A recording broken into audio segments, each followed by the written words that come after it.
Okay, it's a pleasure for me to finally do this video about how to log into a remote Linux host using VS Code, which is super nice because VS Code has this good user interface, and usually you are stuck with some kind of terminal if you log into your Linux machine, right? So I am logged in already with Linux machine, and yeah, before I did that, I made sure that Open SSH is working. So it is. So it's running. Otherwise, it would like give some weird SSH error.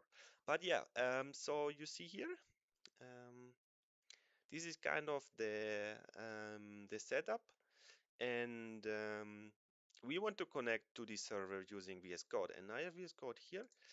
And why not just do it through here? So we can use an extension, which is called SSH Remote, and it's this one by the Microsoft. It doesn't have the best average rating, but for me it worked all the time, so I'm kind of surprised about it. So yeah, so what it did now is we can here create a connect to remote host. So connect to host, yes.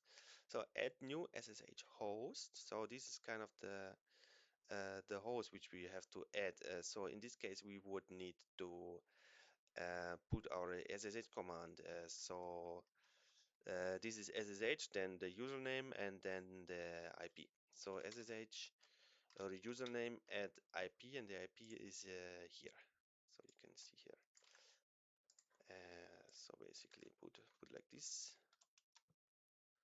And in this case, we can use a select the SSH configuration file. So in this case, I would say put here. We have added some course open config, and the host name is just something, and so we have just some config here. You could add different hosts if you have some more hosts, and you could just do some other, right? If you want. But so host host name would be probably other. I don't know. I'm not so sure about the names here. So this would be other. So yeah, we can try out. F1, by the way, to click here, and then connect to host, and then we see here. Okay, I did it correctly.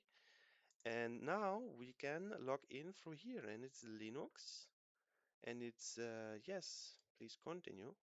And I think permission denied public key.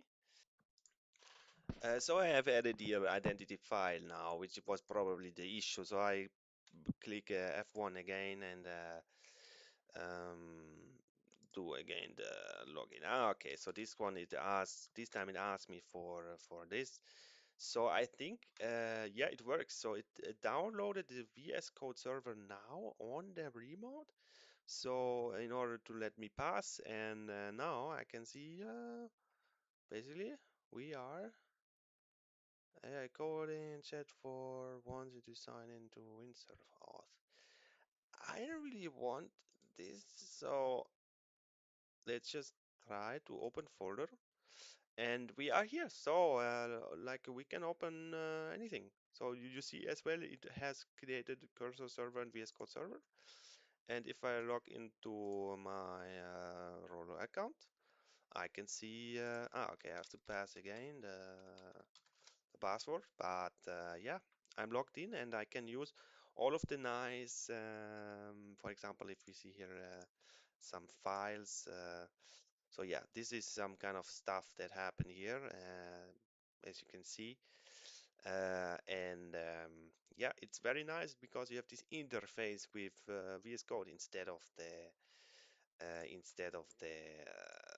this one, right? I mean, you can use here in the you can use some kind of SSH browser, but in terms of working, in terms of copying the file content, you don't have to use like cat for opening file or for changing some file. So it's definitely a good decision to do it. And I'm very happy to make it work finally. So yeah, there you go, and I hope it help you. And next video we can also take a look how to forward the port of some application that you have running, so that you can see the application on your local, on your Windows PC, for example. Because you might have some web server running. You saw my key was named web server. This is because there is a web server. So yeah, that's basically that. And we will take a look in the next video. So thank you. Bye.